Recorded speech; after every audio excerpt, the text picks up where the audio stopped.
जय हिंद। आज हम ह्यूमन ब्लड के बारे में पढ़ेंगे। ठीक है, तो चलिए हम बिना समय बर्बाद किए हुए इस वीडियो में ह्यूमन ब्लड को कैप्चर करते हैं। ठीक है, चलिए ह्यूमन ब्लड क्या होता है। तो ये फ्लूइड कनेक्टिव टिश्यू है। ठीक है, एक एक पॉइंट यहाँ से परीक्षा में पूछा जाता है, तो आप ये याद रख लीजिएगा। फर्स्ट पॉइंट है कि ये एक फ्लूइड कनेक्टिव टिश्यू है। सेकेंड है ये ओपेक होता है, साथ ही साथ रेडिश कलर का होता है, यानी कि रेड कलर का होता है, इसको याद रख लेंगे। सर्कुलेट्स करता है ब्लड वेसल्स में। 3 ब्लड वेसल्स होते हैं, फर्स्ट है आर्टरीज, सेकेंड है वेन और थर्ड है कैपिलरीज। ठीक, ब्लड का जो पीएच वैल्यू होता है ये 7.4 होता है और साथ ही साथ ये अल्कलाइन होता है, जिसको हम लोग बेसिक भी बोलते हैं। ठीक है, आगे बात करें इसी में, तो नेचर कैसा होता है। तो नेचर इसका होता है कोलाइडल होता है। ठीक है, ठीक, अमाउंट कितना होता है, तो मेल में 5 to 6 लीटर होगा, जबकि फीमेल के बारे में बात करें तो 5 से 5.5 लीटर होता है। फीमेल में थोड़ा कम होता है विथ कंपेरिजन टू मेल। आगे बात करें तो फॉर्मेशन कहाँ होता है, तो बोन मैरो में होता है। ब्लड का फॉर्मेशन कहाँ होता है, बोन मैरो में होता है एडल्ट्स में, जबकि वहीं पर बात करें फ्यूटस में तो लीवर में होता है। ठीक है, ब्लड स्टोर कहाँ रहता है, तो स्प्लीन में होता है, और ब्लड जो है उसका ग्रेवयार्ड जो है वो भी स्प्लीन में ही होता है, जबकि लीवर जो है यहाँ पर फ्यूटस जो होंगे उनके लिए ब्लड का ग्रेवयार्ड होगा। कोलेस्ट्रॉल जो होता है 200 ग्राम पर डेसीलीटर होता है। हेमोग्लोबिन के बारे में बात करें तो मेल में जो हेमोग्लोबिन होता है वह 14 ग्राम पर डेसीलीटर होता है। यहाँ ध्यान रखेंगे HB ऐसे लिखा होगा, ये मिसप्रिंट यहाँ पर हो गया है।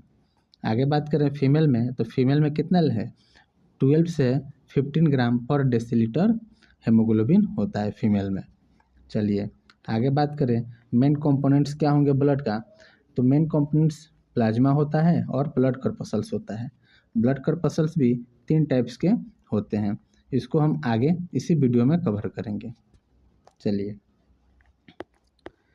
फर्स्ट है प्लाज्मा। प्लाज्मा क्या है, तो देखिए प्लाज्मा जो है ये ब्लड के अंदर लिक्विड पार्ट है। लिक्विड पार्ट जो होता है उसको हम लोग प्लाज्मा बोलते हैं। देखिए मान लीजिए ये शुगर और वाटर का सॉल्यूशन है, तो वाटर जो है, ठीक है, ये लिक्विड हो गया, और शुगर जो हो गया ये कैसे होगा, ये हो गया अपना सॉलिड हो गया, शुगर सॉलिड हो गया।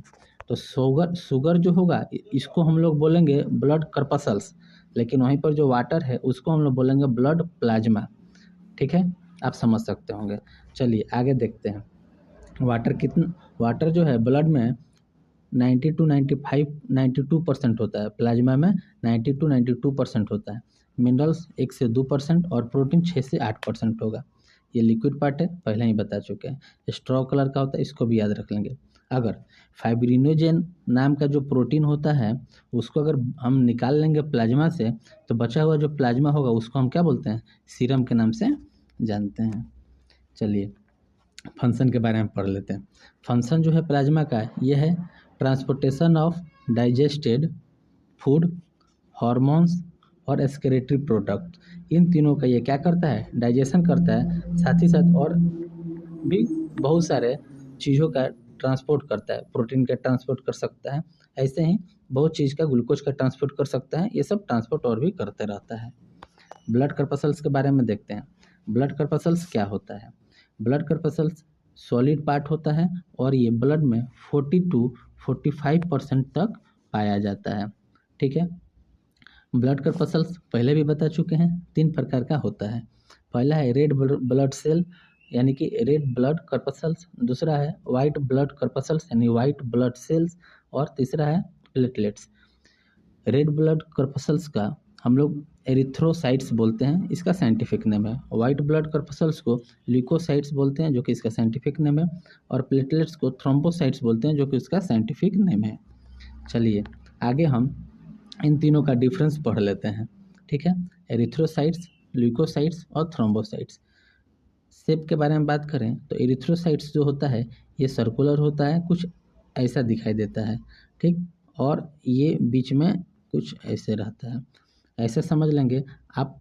एप्पल वाला जो बैलून आता है वो देखे होंगे, ठीक, वो बीच में धंसा हुआ रहता है, नीचे साइड में और ऊपर साइड में धंसा हुआ रहता है, ठीक। वैसे ही दिखाई देता है कौन, तो आरबीसी जो सर्कुलर होता है और बाइकॉन्केव होता है।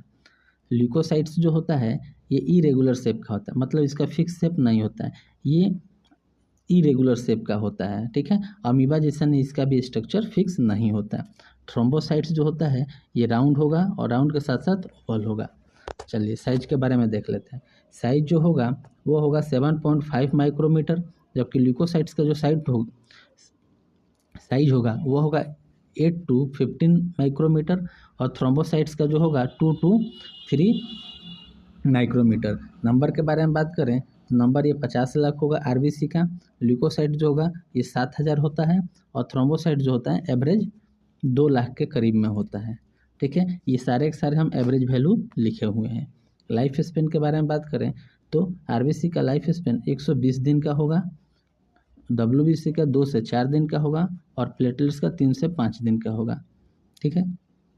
एक बात यहाँ पर ध्यान दीजिएगा, आरबीसी जो है वह नंबर में सबसे ज़्यादा होता है। आरबीसी नंबर में सबसे ज़्यादा होता है लेकिन साइज में छोटा होता है। इसको हम छोड़ के बात कर रहे हैं, इन दोनों के बारे में कंपैरिजन कर रहे हैं। इन दोनों के साइज में ये छोटा होगा लेकिन नंबर में ज़्यादा होगा। ये नंबर में छोटा होगा लेकिन साइज में क्या होगा, तो ज़्यादा होगा। इसको हम याद रख लेंगे। आगे बात करें फॉर्मेशन के बारे में, तो ब्लड का जो फॉर्मेशन होता है मीन्स आरबीसी का, वो बोन मैरो में होता है एडल्ट्स में, लेकिन लीवर में होता है कहाँ, फ्यूटस में। वहीं पर बात करें हम डब्ल्यूबीसी का, तो ये भी बोन मैरो में होगा और लिम्फ नोड में होगा। कभी कभी ये लीवर और स्प्लीन में भी होता है, जबकि प्लेटलेट्स जो है वह बोन मैरो में होता है। ग्रेवयार्ड के बारे में बात करें यानी कब्रिस्तान के बारे में बात करें तो आरबीसी का कब्रिस्तान जो है ये लीवर में होगा, ठीक है। लीवर में कहाँ, तो ये फ्यूटस के लिए। लेकिन वहीं पर जो एडल्ट हैं उनके लिए कहाँ होगा, स्प्लीन में होगा। और डब्ल्यूबीसी ब्लड में इसका ग्रेवयार्ड होता है, और प्लेटलेट्स का भी ग्रेवयार्ड स्प्लीन में ही होता है। ऑर्गेनेल के बारे में बात करें तो न्यूक्लियस जो होता है ये अब्सेंट होता है, ठीक है। न्यूक्लियस जो होगा ये आरबीसी में अब्सेंट होगा, लेकिन न्यूक्लियस जो होगा वह प्रेजेंट रहेगा कहाँ, तो डब्ल्यूबीसी में। और न्यूक्लियस जो है वो अब्सेंट होगा कहाँ, तो प्लेटलेट्स में। वहीं पर हम बात करें लाइसोसोम के बारे में, तो लाइसोसोम जो होगा ये भी अब्सेंट होगा, यहाँ पर प्रेजेंट होगा और यहाँ पर प्रेजेंट होगा। एक तरीका से आप याद रख सकते हैं ए, फिर यहाँ याद रखेंगे पी, और फिर याद रख लेंगे ए पी। मतलब क्या, एक तो न्यूक्लियस के बारे में होगा और दूसरा लाइसोसोम के बारे में, ठीक। न्यूक्लियस और लाइसोसोम्स के बारे में, तो न्यूक्लियस जो है आरबीसी में और लाइसोसोम भी अब्सेंट होता है। वहीं पर बात करें हम डब्ल्यूबीसी में, तो न्यूक्लियस और न्यूक्लियस के साथ साथ लाइसोसोम दोनों प्रेजेंट होते हैं। लेकिन यहाँ पर अगर बात करें तो ए और पी, मतलब कि न्यूक्लियस अब्सेंट लेकिन लाइसोसोम प्रेजेंट होगा। एक बात और भी याद रख लेंगे कि एक्सेप्शन में कैमल और लामा, मतलब कि न्यूक्लियस जो होता है कैमल में और लामा के डब्ल्यूबीसी में प्रेजेंट होता है और किसी भी जानवर में नहीं होता है। चलिए आगे हम बात कर लेंगे यहीं पर फंक्शन के बारे में।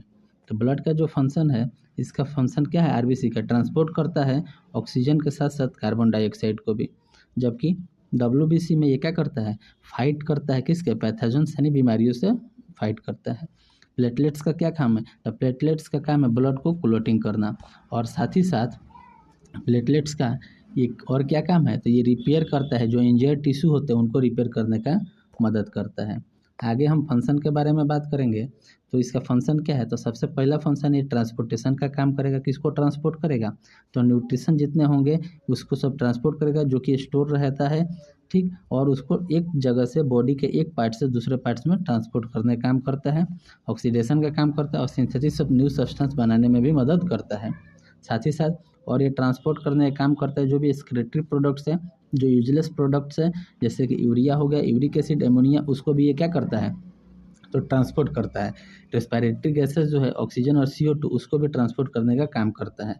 ये मेंटेन करता है, पीएच वैल्यू को मेंटेन करता है और टेम्परेचर को भी मेंटेन करने का काम करता है, वाटर लेवल को भी मेंटेन करने का काम करता है।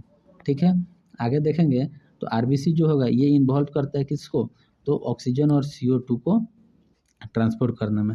डब्ल्यूबीसी जो होगा ये इन्फेक्शन से लड़ने में मदद करता है। प्लेटलेट्स जो होगा ये ब्लड को कोगुलेट करता है, यानी कि थक्का जमाने में मदद करता है। प्लाज्मा के बारे में बात करें तो प्लाज्मा क्या करता है, तो ये हेल्प करता है ट्रांसपोर्ट में हार्मोन्स के, कहाँ से, तो from the place of synthesis to a target organs, जहाँ से बनता है वहाँ से लेकर जहाँ ज़रूरत होता है वहाँ पर ट्रांसपोर्ट करने में ये मदद करता है। ब्लड में इतना ही। अब अगले वीडियो में कोई नए टॉपिक के साथ फिर मिला जाएगा, तब तक के लिए धन्यवाद।